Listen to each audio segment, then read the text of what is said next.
Piratas en Filipinas. Los combates de Cagayán.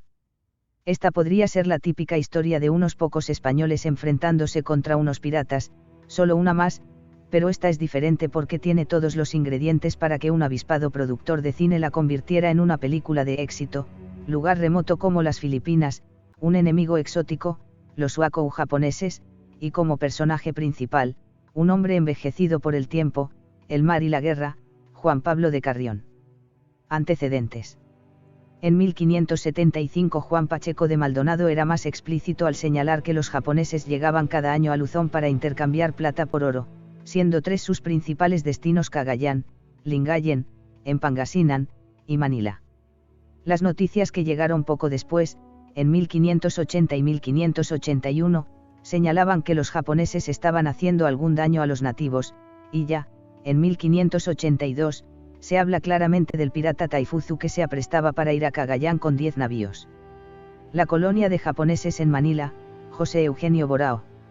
El personaje, Juan Pablo de Carrión. Juan Pablo de Carrión fue alumbrado en Carrión de los Condes, Palencia, en el año 1513.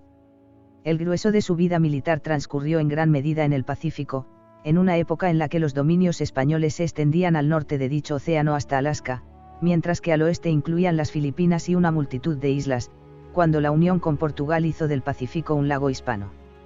En 1543, Carrión participó en la expedición de Ruy López de Villalobos a las Filipinas desde del puerto de Barra de Navidad, en Nueva España hoy México, con una flota de 6 navíos y una tripulación de unos 400 hombres. En aquella expedición se descubrieron varios archipiélagos, entre ellos las Islas Carolinas, propiedad de España hasta su venta a Alemania en 1899.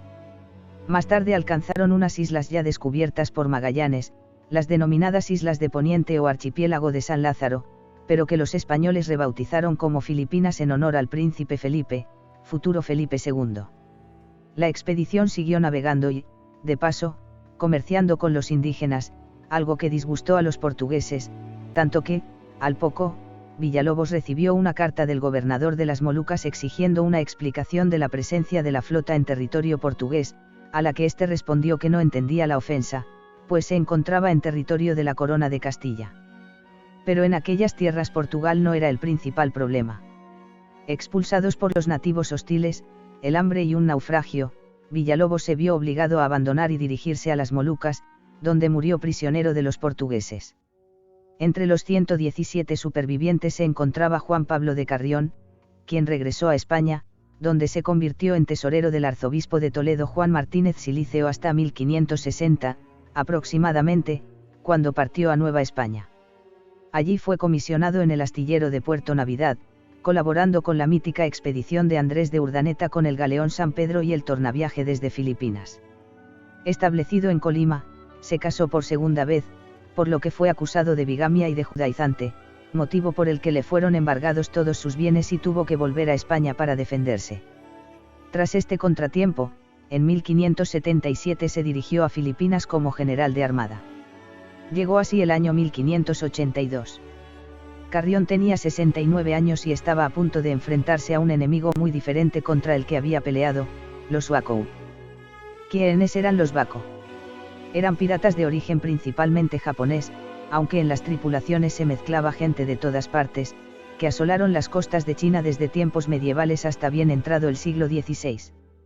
La palabra es de origen chino y viene a significar bandidos del país de Dawei, que es el nombre que se da a Japón en chino clásico. La mayor parte venían de Kyushu y las islas del sur del archipiélago nipón, pero con el tiempo el término pasó a definir a todos los filibusteros que operaban en la zona, con independencia de su país de procedencia. En sus tripulaciones había de todo, como en botica, ronin, mercaderes, contrabandistas, forajidos. Si bien la frontera entre piratería y comercio era más bien difusa en aquella época, las actividades de los Wako eran un quebradero de cabeza constante para los chinos, y fuente de no pocos problemas diplomáticos con Japón, web historias de samuráis. 3 batallas.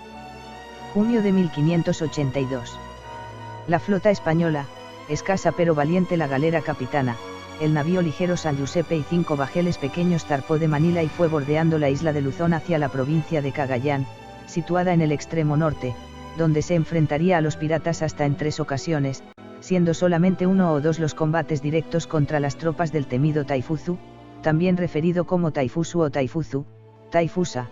Se trata probablemente de la transliteración del término japonés, Taifu. Sama, siendo Taifu pronunciada de F en chino, una palabra usada para referirse a los comandantes o señores feudales. La primera contienda se produjo en el mar de la China Meridional, cuando la galera de Carrión avistó un champán que fue cañoneado hasta obligarlo a retirarse. El segundo envite naval se produciría poco tiempo después, donde los españoles abordaron al enemigo con momentos de combate cerrado en cubierta muy duros. Los japoneses son la gente más belicosa que hay por aquí. Traen artillería y mucha arcabucería y piquería. Usan armas defensivas de hierro para el cuerpo. Todo lo cual lo tienen por industria de portugueses, que se lo han mostrado para daño de sus ánimas. Para fortuna de Carrión, o acaso estaba todo bien previsto, cuando más crudo era el fuego apareció el San Giuseppe a socorrerlos y a base de buena artillería y sendos cañonazos acabaron batiendo al enemigo. La respuesta pirata llegó a través del cabecilla Taifuzu a mediados de junio, que reunió una fuerza de 18 champanes entre 600 y 1000 hombres y navegó rumbo al archipiélago filipino. Cuando Carrión se enteró, se dispuso para la batalla internándose en el río Tajo con una flota compuesta por 5 bajeles pequeños de apoyo, un navío ligero, el San Giuseppe, y una galera, la Capitana, con sus respectivas tripulaciones. Vista su debilidad en mar abierto, los piratas decidieron trasladar el combate al río Tajo, o Río Grande de Cagayán, un torrente sinuoso e imprevisible, tanto en anchura como en profundidad, donde los piratas habían construido fortificaciones en su desembocadura. Consciente de las pretensiones japonesas, Carrión, un militar tan bravo como inteligente y experimentado, se las ingenió para alejar al enemigo de sus posiciones, ganando para sí la parte más importante de cualquier batalla, el escenario. El envite fue como correspondía, fiero, sin cuartel, con mucho hierro fundido de Vizcaya silbando sobre sus cabezas y con el resultado favorable, de nuevo, para los españoles, 200 piratas muertos o heridos en el intercambio. Pero el Japón, aparte de ser mayor en número, era un enemigo obstinado. Las circunstancias obligaron a Carrión y los suyos a desembarcar en un recodo del río para tomar posiciones cerca del grueso de las fuerzas enemigas, así que construyeron una trinchera y colocaron en ellas los cañones de la galera, con los que continuaron haciendo fuego. Fue entonces, medio del fuego y las balas, cuando ambos cruzaron sus miradas por primera vez. Duró el contacto visual tan solo unos segundos, tiempo suficiente para que los dos descifraran lo que se ocultaban cada uno tras la fachada de sus rostros imperturbables. Con el eco de los arcabuzazos españoles que estaban terminando con la resistencia de la última embarcación que los separaba de alcanzar tierra firme, Juan Pablo Carrión amagó una sonrisa y, sin dejar de mirar al Japón, que seguía apostado junto al timón sin que pareciera importarle la lluvia de plomo que volaba a diestra y siniestra, hizo una pequeña reverencia en señal de saludo, acto que de inmediato fue devuelto por el célebre Taifazu. Viéndose superados estratégicamente, los Boku decidieron negociar una rendición, pero Carrión se negó y les ordenó marcharse de Luzón. Los piratas exigieron entonces una indemnización en oro por las pérdidas que sufrirían si se marchaban, a lo que siguió una nueva y rotunda negativa por parte española. Rotas las negociaciones, los japoneses decidieron atacar las posiciones terrestres españolas, seguros de su enorme superioridad numérica frente a los pocos defensores del Aspa de Borgoña. Recordemos, 40 hombres, quizás 60, las cifras varían, pero, para su desesperación, la trinchera aguantó sus 2 primeros asaltos. A falta de recursos, Carrión tiró de ingenio. Tradicionalmente los Wakou empleaban la táctica de asir las astas de las picas para abrirse camino o hacerse con ellas, así que el palentino ordenó a piqueros y alabarderos que cuando se les indicara debían simular huir aterrorizados, dejando las picas abandonadas, aunque antes debían untar sebo en la madera a fin de que resbalaran y fueran más difíciles de agarrar. Así, llegado el momento, a una orden de su capitán, en medio del fuego cruzado los españoles pusieron tierra de por medio en una actuación espléndida, pues los piratas, tal y como había previsto nuestro personaje, cayeron por completo en la trampa. Cuando trataron de hacerse con las picas, se sorprendieron al ver cómo se les escapaban de las manos, quedando desarmados y a descubierto. Arreció en ese momento la mosquetería española, sembrando de cadáveres la ribera del río.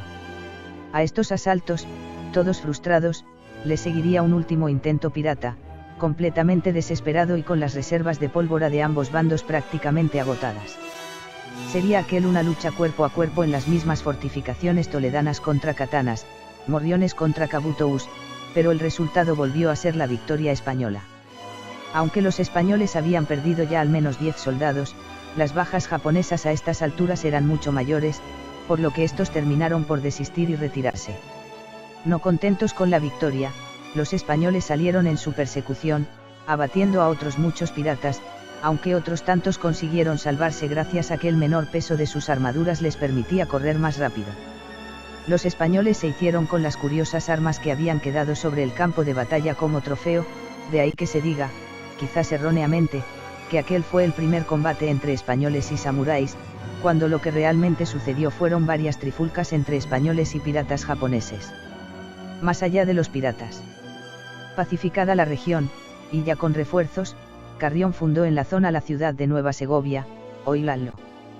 Pese a ello, persistió la presencia de actividad pirata, aunque ya de manera residual y comercial, sobre todo en la bahía de Lingayén y fundamentalmente en el comercio de piel de ciervo. Pese al establecimiento de unas relaciones comerciales pacíficas con Japón en 1590, el por entonces Kanpaku Toyotomi Hideyoshi demandó en numerosas ocasiones que las Filipinas se rindiesen a la soberanía de los japoneses, pero sin éxito. Y si posteriormente no se produjo ningún intento bélico de anexión, seguro que fue por la sombra alargada que dejaron en aquellas tierras hombres como Juan de Carrión.